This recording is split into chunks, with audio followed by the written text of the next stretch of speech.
नमस्कार, आप देख रहे हैं धा न्यूज और मैं हूं अभिषेक मिश्रा।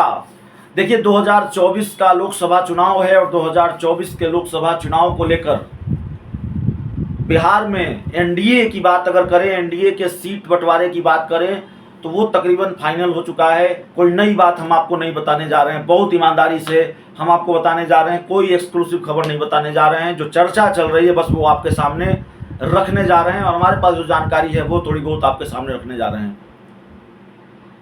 भारतीय जनता पार्टी बिहार में अधिकतम लोकसभा सीटों पर चुनाव लड़ना चाहती है। इतनी राजनीतिक समझ तो आपको भी होगी, इतना आप भी जानते हैं। भारतीय जनता पार्टी कोई रिस्क नहीं लेना चाहती लोकसभा चुनाव में सीटों के लिहाज से बिहार में। और लालू यादव नीतीश कुमार के साथ आने के बाद बिहार का राजनीतिक समीकरण किस तरीके से बदला है और 2019 जैसी परिस्थिति 2024 में बीजेपी के अनुकूल नहीं रहेगी। तब बीजेपी नीतीश कुमार साथ थे तो एनडीए को 40 में से 39 सीटें मिली थी। कोई भी बहुत आसानी से कह सकता है कि 2024 में बीजेपी को या एनडीए को 40 में से 39 सीटें नहीं मिलने जा रही है।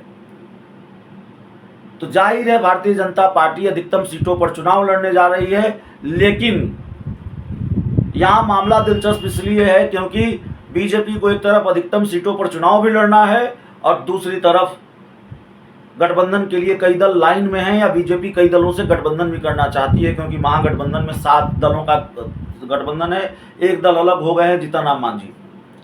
तो जीतन राम मांझी लाइन में है, चिराग पासवान लाइन में है, मुकेश सहनी लाइन में है, उपेंद्र कुशवाहा लाइन में है और पशुपति पारस पहले से गठबंधन में है। जो खबरें आ रही हैं अलग अलग माध्यमों से, राजनीति के जानकारों के हवाले से, हमारी भी अगर किसी से बात हो रही है पार्टी सूत्रों के हवाले से, हमारे पास जो जानकारी है 30-10 का फार्मूला, इसकी बहुत चर्चा है। और मैं फिर कहूँगा कि मैं कोई नई बात आपको नहीं बता रहा हूँ, जो चर्चा है वही बता रहा हूँ। हमने भी कुछ राजनेताओं से हमारी बात हुई, एनडीए के नेताओं के से, बीजेपी के नेताओं से 30-10 के फार्मूले की चर्चा है। फार्मूला 30-10 का ही होगा, हम नहीं कर सकते ना, ये जोखिम हम नहीं लेंगे। अभी लोकसभा के चुनाव में बहुत वक्त है और आखिरी वक्त में राजनीति में चुनाव में क्या हो जाए कहा नहीं जा सकता।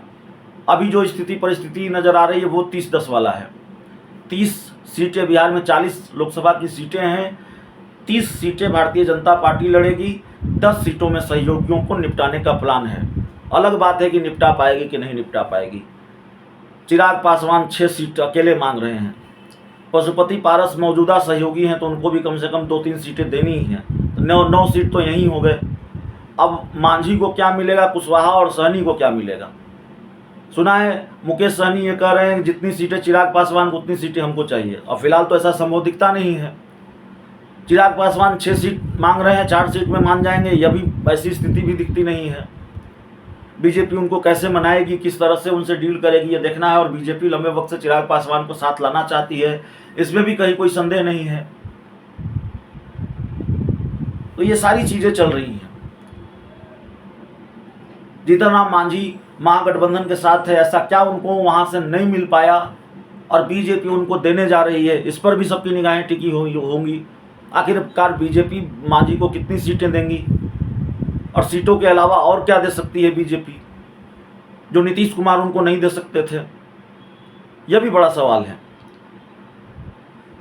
तो 30-10 की बात तो हो रही है, लेकिन 30-10 मुश्किल लग रहा है बीजेपी के लिए।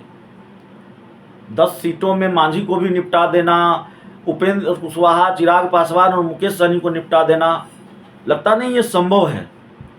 बीजेपी इसको कैसे करेगी ये देखना होगा। लेकिन बिहार की राजनीति के गलियारों में इस बात की चर्चा जरूर है 30-10 की। बीजेपी ने 30-10 का फॉर्मूला चुना है। 30 सीटों पर वो खुद चुनाव लड़ने जा रही है, 10 सीटों में सहयोगियों को निपटाने की उसकी कोशिश होगी। बहुत बहुत धन्यवाद।